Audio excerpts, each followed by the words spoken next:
Turun kakaknya. Naik kakaknya. Menamparkan dengan sopan. Ini adalah usaha yang dimiliki oleh keluarga Fu. Bahkan jika Cigui benar-benar memiliki persahabatan dengan Tuan Fu, apakah tindakan sembrono seperti itu tidak akan membuat orang kesal? Detik berikutnya, semua orang melihat Cigui berjalan dengan perlahan, sembari mengangkat matanya dan melihat ke depan mereka, lalu sedikit mengernyit, apa selama itu? Setelah Cigui selesai berbicara, dia sedikit merenung dan menatap ke arah Xia Jinjin. Permisi, bisakah kami lewat dulu? Semua orang yang ada di sana tercengang. Apakah orang ini tidak mengerti bahasa manusia?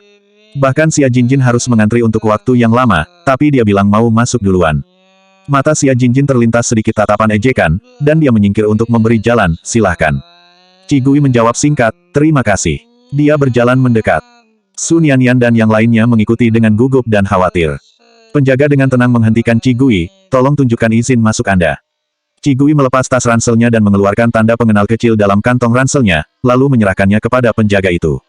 Pada saat ini, Xia Jinjin, yang telah menunggu untuk menonton pertunjukan, dengan jelas melihat bahwa ekspresi ringan di wajah para penjaga tiba-tiba berubah menjadi ekspresi bersungguh-sungguh, namun ketika penjaga itu melihat ke arah Cigui lagi, wajah mereka tampak penuh hormat. Inspektur membungkuk sedikit dan menyalakan saklar pintu, silahkan masuk. Kemudian mereka mengembalikan kartu pengenal Cigui dan menyerahkan kartu itu menggunakan kedua tangan. Terima kasih. Cigui mengambil tanda pengenalnya dan berjalan masuk dengan tenang. Sun Yanyan, Chu Jia, dan Yi Rui mengikuti di belakangnya, dan mereka masih sedikit terkejut hingga saat mereka berhasil masuk. Ini kita sungguh bisa masuk. Sun Yanyan memandangi bangunan yang megah, dan merasa takjub sekaligus bingung. Chu Jia dan Yi Rui melihat ke belakang dengan tidak percaya. Mereka, petugas pemeriksaan itu. Ayo pergi, Cigui berkata ringan, dan berjalan ke depan terlebih dahulu. Sun Yanyan mengikuti di belakangnya, melihat ekspresi tenang dan alami Cigui, serta keakraban Cigui di tempat ini. Selang beberapa lama, Sun Yanyan tiba-tiba berbisik, apakah kalian tahu apa yang paling aku kagumi dari Kak Ci? Chu Jia dan Yi Rui menoleh dengan curiga. Sun Yanyan menghela nafas, setiap kali sebelum menamparkan wajah seseorang, dia akan dengan sopan mengatakan, sorry, untuk mengingatkan orang lain. Chu Jia dan Yi Rui seketika terdiam. Cigui yang sedang berjalan di depan juga diam saja. Di luar pintu, Xia Jinjin dan yang lainnya benar-benar tercengang. Setelah beberapa lama, di bawah desakan penjaga yang tidak sabar, Xia Jinjin kembali sadar dan melanjutkan pemeriksaannya. Cigui, bagaimana dia bisa masuk? Kong Wen bertanya dengan suara rendah, apa dia terbang, tetapi sangat cepat sehingga kita tidak bisa melihatnya. Apa mereka benar-benar terbang? Jiang Nuan juga berkata dengan bingung. Qian dan Xia Jinjin tidak berbicara. Jika memungkinkan, mereka lebih mau percaya bahwa Cigui dan yang lainnya terbang untuk bisa masuk.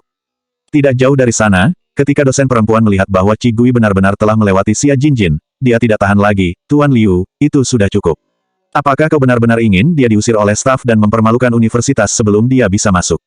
Beberapa mahasiswa lain sudah tertawa rendah, hanya menunggu untuk melihat lelucon.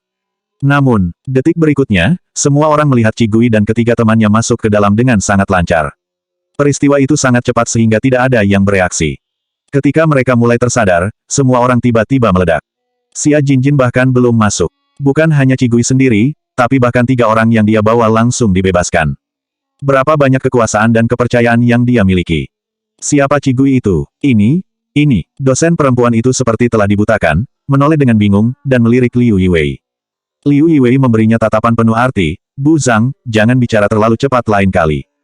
Cigui membawa Sun Yanyan dan lainnya ke ruang latihan yang ditujukan untuk penyakit bedah saraf, dan seorang dosen di sana berinisiatif untuk mengajari mereka cara menggunakan instrumen dan peralatan di dalamnya. Cigui tidak pergi ke sana, tetapi hanya bersandar ke dinding di samping pintu, sembari membuka ponselnya dengan jari-jarinya yang ramping, dan melihat sebuah pesan muncul di WeChat. Tunggu sampai kau berusaha dengan susah payah untuk mendapatkan perempuan. Sebuah pesan baru dari Fu Xi masuk ke ponsel Cigui. Terlepas dari foto profil atau namanya, dia telah berubah menjadi disiplin dan berperilaku baik seperti Cigui. Foto profil Fu Xi adalah hasil jepretan wajahnya sendiri, yang sama frontalnya dengan foto KTP, namun tidak merusak wajah tampan dan anggunnya sedikitpun. Di balik lensa berbingkai emas dengan sepasang mata Phoenix gelap yang sedikit terangkat, dan sudut bibir yang sedikit melengkung, ditambah dengan senyuman sederhananya, membuat foto profil itu tampak kasual tapi masih indah. Nama WeChat-nya hanyalah kata, Fu Xi. Ketika Fu Xi pertama kali mengubah foto profil dan namanya, dia membuat keributan kecil di lingkaran raksasa kelas atas di Beijing. Terutama keluarga Fu, kakek Fu, ayah Fu, dan ibu Fu hampir mengira Fu Xi dirasuki arwah penasaran. Sampai mereka mengetahui di balik itu semua ada Cigui di sisi Fu Xi, sehingga ketiganya berada dalam suasana hati yang rumit. Setelah itu, saat kakek Fu melihat potret Fuxi, kakek Fu merasa Fuxi terlihat bahagia dan nyaman. Setengah jam yang lalu, Fuxi mengirim pesan pada Qigui, apa kegiatanmu di malam hari? Qigui membalas singkat, tidak ada. Detik berikutnya, Fuxi membalas pesan itu, seakan dia sedang siaga menjaga ponselnya, malam ini aku akan menjemputmu untuk makan malam, ada beberapa teman yang ingin berkenalan denganmu. Qigui sedikit mengernyit, menatap kalimat ini sebentar, dan hampir menolak, namun pesan WeChat lain tiba-tiba muncul. Kakek Fu mengirim pesan, Xiao Qi, apakah bocah nakal dari keluargaku itu mengundangmu makan malam? Ikut saja dengannya. Sejak kau kembali ke ibu kota, kakek tidak sempat makan denganmu, jadi biarkan dia menggantikanku dulu. Kakek Fu berkata begitu, dia hanya bisa menjawab, oke. Kemudian, Qigui mengirim pesan balasan kepada Fuxi, jam berapa? Alamat. Melihat bahwa Qigui setuju begitu saja, Fuxi mengangkat alisnya karena terkejut. Bahkan, sebelum dia bertanya, dia sudah siap untuk ditolak oleh Qigui, dan bahkan memikirkan alasan lanjutan untuk memaksanya ikut. Tanpa diduga, dia malah setuju. Fuxi tidak bertanya lagi, hanya mengirim alamat dan waktu. Qigui langsung mencatat di memonya. Rumah keluarga Fu, di ruang kerja. Qin Sheng meletakkan kopi dengan lembut dan melirik layar komputer besar di depannya, di mana 9 manajer senior internasional diam-diam menunggu Tuan Fuxi berbicara. Qin Sheng diam saja. Tampaknya para manajer secara bertahap mulai terbiasa dengan perilaku abnormal Fuxi yang menunda rapat dan sibuk membalas pesan. Di lantai bawah, kakek Fu meletakkan telepon, mengambil teh, dan menyesapnya. Qigui itu anak yang baik. Sejak dia tahu bahwa cucunya yang tidak berbakti itu mengejar Qigui, kakek Fu merasa jauh lebih lega, dan dia makan setengah mangkuk lebih banyak dari biasanya. Seorang pelayan menunggu di samping, dan berkata sambil tersenyum, keinginan Anda selama bertahun-tahun akhirnya akan menjadi kenyataan. Setelah mengatakan itu, sang pelayan menjadi sedikit bingung, kenapa Anda tidak memberitahu Tuan Fu secara langsung identitas asli Nona Qi? Tuan Fu mengangkat matanya, melirik pelayan itu, dan mendengus pelan, bocah tengik itu terbiasa sombong dan tidak memperhatikan apapun. Kali ini, aku akan memberinya pelajaran, biar dia mengerti. Kalau dia tidak mendengarkan perkataan orang tua, dia harus mengejar perempuan dengan susah payah. Tentu saja, ada alasan lain yang lebih penting, Qigui jelas tidak tertarik pada bocah tengik itu. Kebenaran semacam ini, tidak akan berpengaruh apa-apa, malah meningkatkan tingkat kesulitan, jadi lebih baik tidak mengatakannya. Sang pelayan tidak banyak memikirkannya, namun mendengar ucapan kakek Fu, dia melirik kakek Fu dengan takjub, Tuan, apakah Anda juga tahu bahasa-bahasa unik di internet seperti kata, mengejar perempuan dengan susah payah? Tuan Fu melirik pelayannya lagi, dan tersenyum canggung, aku tidak ada pekerjaan akhir-akhir ini, jadi aku suka berbelanja online dan melihat bahasa-bahasa seperti itu. Kalau aku tidak mempelajari sesuatu yang suka ditonton anak muda, nanti kalau Qigui menikahi keluargaku, aku tidak bisa berbicara dengannya, bagaimana kalau aku tidak ada topik pembicaraan yang sama? Sang pelayan terdiam. Seperti dugaan, baik kakek dan cucunya, mereka sama saja. Reservasinya untuk pukul 6 sore. Fuxi sepenuhnya mempertimbangkan waktu Qigui agar tidak mempengaruhi kehidupan sehari-harinya sama sekali. Pukul setengah 6 sore, Qigui dan yang lainnya naik bus kembali ke hotel. Pacarku yang cantik dan dingin. Dalam perjalanan, dosen perempuan itu menatap Qigui beberapa kali dan akhirnya membungkuk sambil tersenyum dan bertanya, Qigui, apakah kau juga memiliki izin masuk ke tempat kelas atas itu? Mendengar kata-katanya, Qiyan dan Su Qing tidak bisa menahan diri untuk tidak menoleh. Saat dia melihat wajah Qigui yang tenang dan anggun, tanpa sadar Qiyan mengepalkan tangannya. Izin, Qigui memiringkan kepalanya sedikit, lalu berkata dengan polos, tidak tahu, saya hanya mengeluarkan ini, dan pengawas mengizinkan saya masuk. Mengatakan hal itu, Qigui sambil mengeluarkan kartu dengan nomor biasa yang terbuat dari plastik. Di sebuah kartu putih itu, tertulis nomor 1 yang diukir dengan cat hitam. Sama seperti liontin kecil yang harganya 1 atau 2 yuan saja di pasaran. Dosen perempuan itu melihat kartu Qigui dan tertegun, hanya ini saja. Apa yang istimewa dari kartu itu? Dosen perempuan itu masih bertanya-tanya dalam hati. Iya, Qigui menjawab sambil melirik Qiyan dan Su Qing dengan ringan, tanyakan pada mereka jika Anda tidak percaya. Dosen perempuan itu memandang Qiyan dan Su Qing dengan tatapan tidak percaya. Qiyan dan Su Qing hanya diam saja. Hanya dengan melihat ekspresi mereka berdua, dia tahu bahwa Qigui tidak berbohong. Sebenarnya, sampai sekarang Qiyan dan Su Qing belum pulih dari kejutan sore tadi. Dosen perempuan itu mengerutkan kening, apa yang sebenarnya terjadi? Qigui menyimpan kartunya dan berkata dengan acuh tidak acuh, mungkin karena ini lebih terlihat seperti kartu khusus, dan akhirnya membuat para penjaga salah paham. Ini bukannya tidak mungkin. Bagaimanapun, ini adalah pemeriksaan manual, tidak peduli seberapa hati-hatinya mereka, ada kalanya kesalahan bisa saja dibuat. Memikirkan hal ini, beberapa orang merasa jauh lebih baik. Kakak benar-benar beruntung, kata Qiyan sambil tersenyum, menutup topik pembicaraan. Ketika dia sampai di hotel, Cigui turun dari mobil dan melihat Qin Sheng sudah menunggu di dekat mobil. Dia berbalik dan berpamitan kepada Liu Yiwei dan Sun Yanyan sebelum berjalan menuju Qin Sheng. Qian dan Su Qing mengikuti Cigui turun dari bis, dan mereka tercengang ketika melihat Qin Sheng dengan mobil mewah yang tidak jauh di belakangnya. Tapi pukulan hari ini sudah cukup besar bagi mereka, keduanya saling memandang dan tidak ada yang berbicara. Cigui berjalan ke sisi Qin Sheng dan terkejut ketika melihat Qin Sheng datang sendirian. Qin Sheng terbatuk dan tidak tahu mengapa, semakin dia menghadapi Cigui sekarang ini, semakin besar tekanan yang dia rasakan untuk menghadapi Fusi. Tuan Fu, masih ada beberapa urusan yang harus diselesaikan, dia menyuruh saya menjemput Anda lebih dulu. Cigui tidak mengatakan apa-apa lagi, dan duduk di kursi samping kemudi. Maaf merepotkan. Tidak masalah, tidak masalah. Qin Sheng berkata dengan cepat, berjalan ke kursi pengemudi, dan menyalakan mobil. Pada saat yang sama, sudah ada lebih dari belasan anak muda yang duduk di restoran perjamuan musim semi, dan mereka semua ingin tahu tentang Cigui yang akan datang. Han Yutang juga ada di antara mereka. Dengan keengganan tersirat di wajahnya, dia mengirim pesan pada Han Zixuan di WeChat dan mengeluh, "Kak, kenapa aku harus datang? Apa hubungannya pacar Fusi dengan kita?" Sore ini, Fusi menandai semua orang di grup, dan menambahkan pesan, "Semua orang silakan datang ke perjamuan musim semi kalau ada waktu luang. Aku mau memperkenalkan pacarku yang cantik dan dingin kepada kalian semua." Sebenarnya, hanya dengan melihat kata sifat cantik dan dingin di belakang pesan Fusi sudah cukup membuat banyak lajang dalam grup itu memiliki keinginan untuk memukul seseorang. Tapi, ini Fusi yang mengirim pesan. Orang yang ingin mereka lihat adalah pacar Fusi. Bisa saja pacar yang dianggap biasa ini benar-benar menjadi nyonya masa depan keluarga Fu. Semua anak kaya dan berkuasa dalam kelompok yang bisa berteman dengan Fusi pun ikut hadir. Han Yutang tidak tahu apa yang dipikirkan semua orang tentang gadis yang katanya dijemput dari pedesaan oleh keluarga kecil kaya di kota Nan. Tapi menurut Han Yutang sendiri, hal itu sangat tidak menyenangkan. Jelas-jelas Cigui 10.000 kali lebih baik darinya, kenapa Fusi sangat membenci Cigui, tapi malah memujinya setinggi langit. Sama sekali tidak bisa dibandingkan. Han Zixuan menjawab setelah beberapa saat, "Sudah, jangan ribut, ini pertama kalinya Fusi secara resmi memperkenalkan pacarnya kepada kita, dan keluarga kita harus menyenangkannya." Han Yutang sedikit kesal. Dia juga tahu bahwa pemikirannya sedikit menjengkelkan. Tapi dia tetap saja tidak senang. Sementara itu, anak muda lain juga membahas tentang Cigui yang dikatakan akan segera datang. Wen Zhao, seseorang yang memesona, juga duduk di tengah kerumunan dengan seorang kekasih di pelukannya. Namun, hanya Wen Zhao dalam kelompok itu yang seringkali berganti-ganti pasangan. Dia menyilangkan kaki, memandang orang-orang di kiri dan kanannya sambil berkata, "Hei, pacar Tuan Fu akan datang sebentar lagi. Kalian harus memperhatikan apa yang kalian katakan, coba bicarakan hal-hal yang berhubungan dengan orang biasa, jangan membuat orang tidak nyaman." Mendengar Wen Zhao begitu berhati-hati, pacar Wen Zhao yang tengah duduk di pelukannya bertanya dengan rasa ingin tahu, "Tuan muda Wen, siapa gadis itu? Apa dia lebih hebat dari Shen Youyu?" Shen Youyu adalah putri bungsu dari keluarga Shen, salah satu dari 4 keluarga besar di kota Beijing. Ketika dia berusia 18 tahun, dia adalah wanita nomor 1 di ibu kota. Namun, yang paling terkenal darinya bukanlah latar belakang keluarganya, penampilannya, temperamennya, atau bahkan bisnis sampingannya sebagai seorang selebriti, tetapi keterampilan medisnya yang sangat luar biasa. Tahun ini, Shen Youyu masih kuliah di Universitas Drus, universitas kedokteran nomor 1 di dunia, sehingga dia jarang kembali ke China.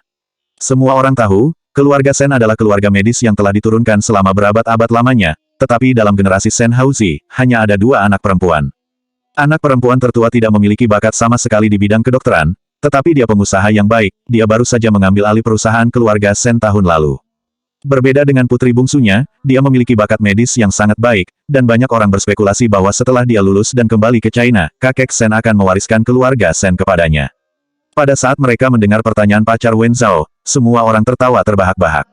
Wen Zhao juga tersenyum dan mencubit pipinya, "Omong kosong apa yang kamu bicarakan?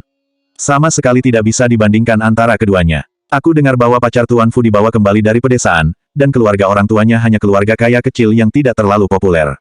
Jika bukan karena kompetisi medis ini, dia mungkin tidak akan memiliki kesempatan untuk datang ke Beijing." Pacarnya terkejut, baru minggu lalu dia mengambil kesempatan untuk menyingkirkan para wanita di sekitar Wen Zhao dan berhasil masuk ke kelas atas, sehingga dia tidak tahu banyak tentang hal-hal seperti itu. Tapi ini adalah untuk Tuan Fu, cucu dari keluarga Fu, kepala dari 4 keluarga besar, yang menjadi legenda di Beijing. Bahkan saat dia baru berusia 20 tahunan, keluarga itu sudah dijuluki sebagai Asura, yang membuat banyak orang besar merasa ketakutan. Karena, sejak hari pertama dia melangkah ke ibu kota, dia tidak tahu sudah berapa banyak orang yang berkata padanya, "Di ibu kota, jangan menyinggung siapapun, apalagi menyinggung Tuan Fu." Kalimat ini telah terukir dalam nadinya. Hari ini, dia bersemangat dan gugup ketika dia mendengar bahwa Wen Zhao membawanya ikut makan malam bersama dengan Fuxi. Namun ketika dia tahu gadis yang dikatakan sebagai kekasih Fuxi memiliki latar belakang seperti itu, dia ikut mencibir dalam hati. Tapi siapa yang menyangka bahwa Fuxi benar-benar menemukan wanita seperti itu, orang yang sama sekali tidak pantas untuk naik derajat.